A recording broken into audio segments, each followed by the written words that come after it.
तो ଆପଣ ଏମିତି କଲା ପରେ ଆପଣ ଜଷ୍ଟ ଆଡ଼ଜଷ୍ଟ କରିବେ ବା ଏଇଟାକୁ ଏଠିକି ନେଇ ଆସିବେ, ଏଇଟା ଏଠିକି ଆସିବ, ଏଇଟା ଏଠିକି ଆସିବ। ତ ଆଡ଼ଜଷ୍ଟମେଣ୍ଟ କଲାବେଳକୁ ଆପଣ ଗୋଟେ ନିୟମ ୟୁଜ୍ କରିବେ ବା ଗୋଟେ ସୂତ୍ର ୟୁଜ୍ କରିବେ। ସେ ସୂତ୍ରଟା ହେଉଛି ଯେକୌଣସି କଲର୍ ଏମିତି ରଖିବେ, ଯେକୌଣସି କଲର୍ ହବ ଏମିତି ରଖିବେ।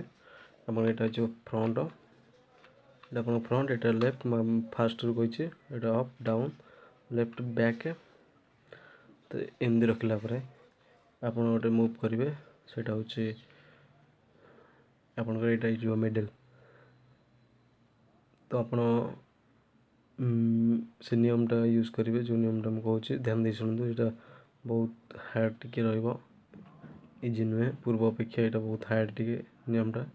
ଏବଂ ଏଇଟା ଲାଷ୍ଟ ୟୁଜ୍ କରିବେ। ଏଇଟା ହେଉଛି ମିଡ଼ିଲ୍ ଟୁ ଟାଇମ୍। ଏଇଟା ଆପଣଙ୍କ ଫ୍ରଣ୍ଟ ଅଛି, ଏଇଟା ମିଡ଼ିଲ୍ ହେଇଯିବ, ମିଡ଼ିଲ୍ ଟୁ ଟାଇମ୍। ମିଡ଼ିଲ୍ ହେଉଛି 1 2, ମିଡ଼ିଲ୍ ଟୁ ଟାଇମ୍।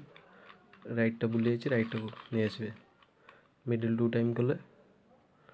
ତାପରେ ଅପ୍, ଏଇଟା ଆପଣଙ୍କର ଅପ୍ ହେଇଯିବ, ମିଡ଼ିଲ୍ ଟୁ ଟାଇମ୍ ପରେ ଅପ୍, ମନ ଦେଇ ଶୁଣନ୍ତୁ, ଅପ୍।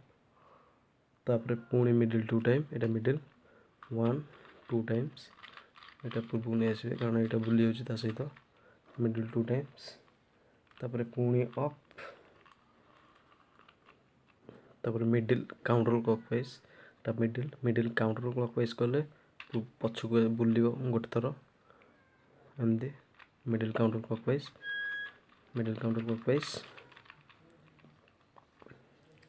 ମିଡ଼ିଲ୍ କାଉଣ୍ଟର କ୍ଲକୱାଇଜ୍ ପରେ ପୁଣି up two times, up 1 2 times,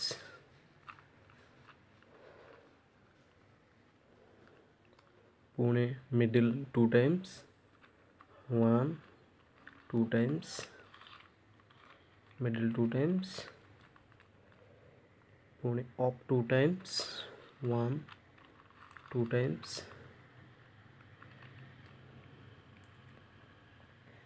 ପୁଣି ମିଡ଼ିଲ୍ କାଉଣ୍ଟର କ୍ଲକୱାଇଜ୍, ଏଇଟା ହେଉଛି ମିଡ଼ିଲ୍ କାଉଣ୍ଟର କ୍ଲକୱାଇଜ୍ ମାନେ ପଛ ଗୋଟେ ଥରେ ଏଇଟା ବୁଲି ଯାଇଛି, ଯେମିତି ସେମିତି ରଖିଥିବେ। ତାପରେ ଅପ୍ ଟୁ ଟାଇମ୍ସ 1 2 ଟାଇମ୍ସ। ଦେଖନ୍ତୁ ଏହିପରି ଭାବେ ରୁବିକ୍ସ କ୍ୟୁବ୍ ସଲ୍ଭ କରିବେ।